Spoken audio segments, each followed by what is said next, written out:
Cuando uno mira el panorama global y ve figuras como Putin, Netanyahu o Trump, es que te preguntas, ¿no? Sí. ¿Por qué en un mundo que se siente tan caótico, tan fragmentado, hay como un apetito por líderes que prometen un orden simple, absoluto? ¿Qué necesidad psicológica están llenando? Es la pregunta del millón, ¿verdad?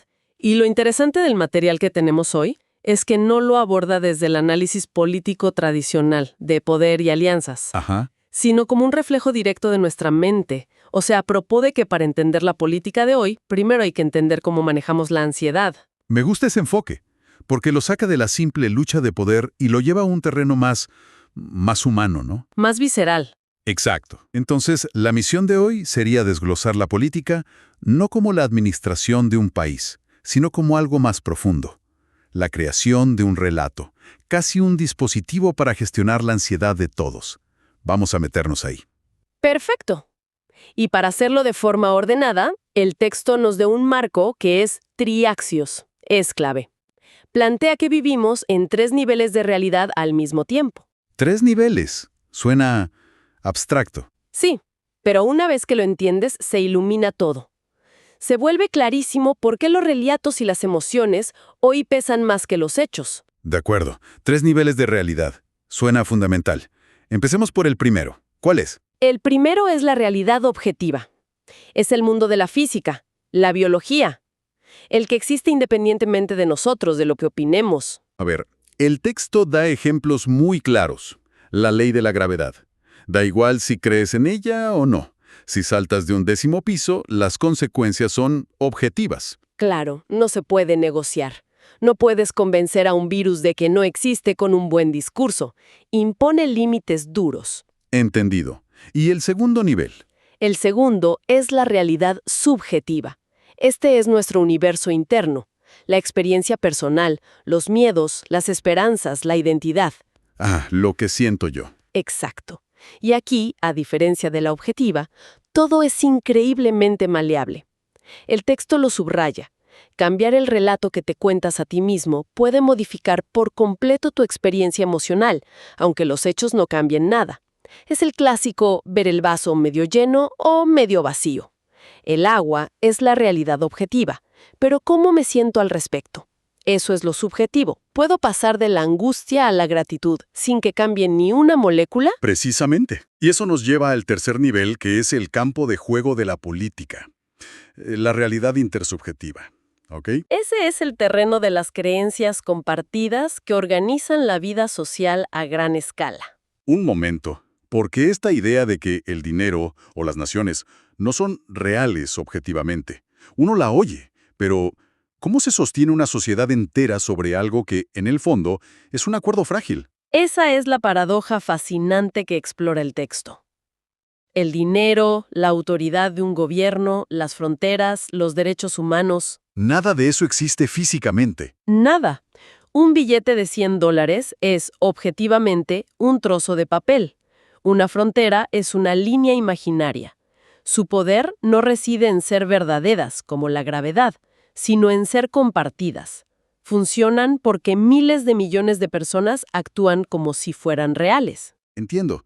O sea, tenemos los límites de la física, nuestro mundo interior y en medio esta red de historias compartidas.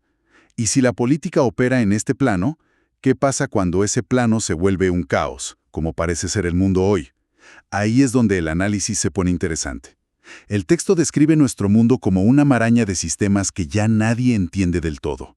Cadenas de suministro, algoritmos financieros, crisis climáticas, todo interconectado. Y a eso hay que sumarle el bombardeo de información, un flujo masivo, fragmentado, contradictorio. El texto tiene una idea muy potente sobre esto. Dice que ningún líder ni ningún grupo puede realmente integrar toda esa complejidad. No, imposible. Más información no genera más claridad. A menudo solo genera más ruido. Exacto. Y ante ese escenario de complejidad desbordada, el texto analiza nuestra reacción psicológica, que es, bueno, es bastante predecible. ¿Cuál es? La cadena es así. La incertidumbre sostenida genera una ansiedad profunda. Y la ansiedad es algo que el cerebro humano detesta. Busca alivio de forma casi desesperada.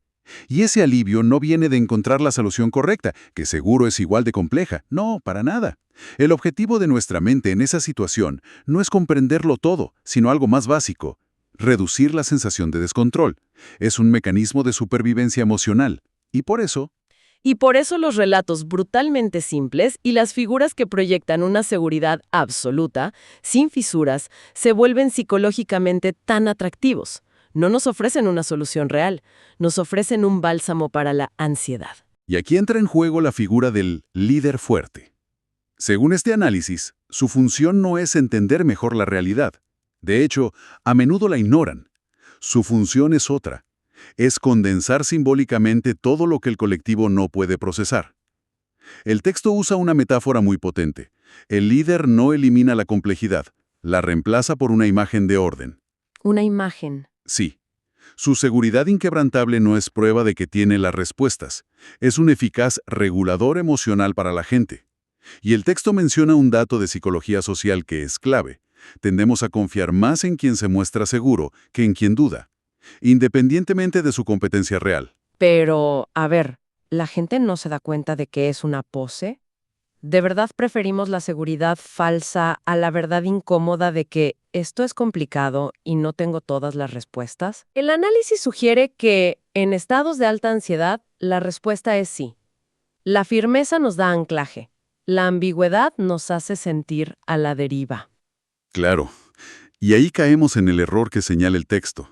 Empezamos a confundir visibilidad con competencia, carisma con profundidad y convicción con comprensión. Se valora más la performance de la certeza que la certeza misma. Vale, esto nos lleva a un punto que, al leerlo, me pareció el más provocador del texto. Habla de la desconexión que suele existir entre el orden que estos líderes prometen hacia afuera y el desorden de su propia vida interna. Sí, es un argumento central. La observación psicológica es que muchos líderes que predican disciplina, control, valores firmes, exhiben patrones de conducta que son lo contrario. Y no como una anomalía, dice el texto. No, como un patrón recurrente. Ujú. ¿Y qué tipo de patrones menciona? Menciona varios rasgos frecuentes: adicciones, una impulsividad muy marcada que se disfraza de acción decisiva, una búsqueda compulsiva de reconocimiento. Uf. Hmm, Baja empatía real y una dependencia extrema de la imagen pública para sostenerse. Espera un momento. Eso es. Es muy potente. Lo que el texto está diciendo es que la política de mano dura, el discurso del orden, podría ser el reflejo de una inseguridad personal profundísima, Esa es la tesis. que no es estrategia, es psicología proyectada a nivel de Estado. Exactamente. Describe una dinámica de compensación. La idea es que el impulso obsesivo por imponer un orden externo, rígido, nace de la incapacidad para tolerar el propio caos interno. ¡Wow! El texto lo sintetiza de una forma brutal. Individuos con estructuras internas frágiles proponen estructuras externas rígidas. El control que intentan ejercer sobre el mundo funciona como un dique para contener una subjetividad que es frágil. Y el peligro, supongo, es cuando esa necesidad personal se convierte en la agenda de un país. Ese es el punto crítico. Cuando esta dinámica, que es puramente personal, se amplifica y se convierte en un programa político a gran escala, las consecuencias pueden ser devastadoras. Entonces, si aceptamos este análisis, ¿cómo cambia nuestra forma de ver la política del día a día? ¿Qué significa en la práctica? El texto propone algo que llama un acto de higiene conceptual: empequeñecer la figura del político. Empequeñecer. Sí, y aclara que no es un gesto cínico, sino una forma de ver con más claridad. Implica dejar de proyectar en ellos la figura de arquitectos de la realidad y empezar a reconocerlos por lo que son, según este análisis, gestores simbólicos de la ansiedad colectiva. Tan limitados y contradictorios como el resto, digamos. Exactamente. Tan perdidos como el resto de nosotros a menudo. Me parece liberador en cierto modo. Quita la carga de esperar a un salvador. Pero este mecanismo de simplificación no solo opera a nivel de líder, ¿verdad? El texto también habla de los grupos. Sí, expande la idea a las facciones y partidos. Sostiene que estos grupos refuerzan la distorsión cuando se enfrentan a que la realidad es demasiado compleja. En lugar de reconocerlo, la niegan. ¿Y cómo lo hacen? A través de relatos cerrados, ideologías que lo explican todo y fundamentalmente antagonismos muy rígidos. Se crea un nosotros virtuoso contra un ellos malvado, y eso simplifica el mundo de un plumazo. Es algo que vemos todos los días, sobre todo en redes. Es como si necesitaran a un enemigo para poder definirse. Exacto, y el texto va más allá. Sugiere que el enemigo es el ancla que les impide confrontar la ambigüedad. Sin un ellos claro, el nosotros se desdibuja. Es una dependencia casi existencial. Totalmente. Y aquí llega otra conclusión fuerte. Facciones que parecen opuestas, a menudo terminan siendo dos caras de la misma moneda, ¿En qué sentido? en que comparten la misma estructura psicológica, una profunda intolerancia a la ambigüedad, la misma necesidad de certezas y la misma dependencia del conflicto para sostener su identidad. O sea que al final la conclusión es que la política funciona menos como un ejercicio racional y más como un gigantesco dispositivo psicológico colectivo. Para manejar nuestras ansiedades.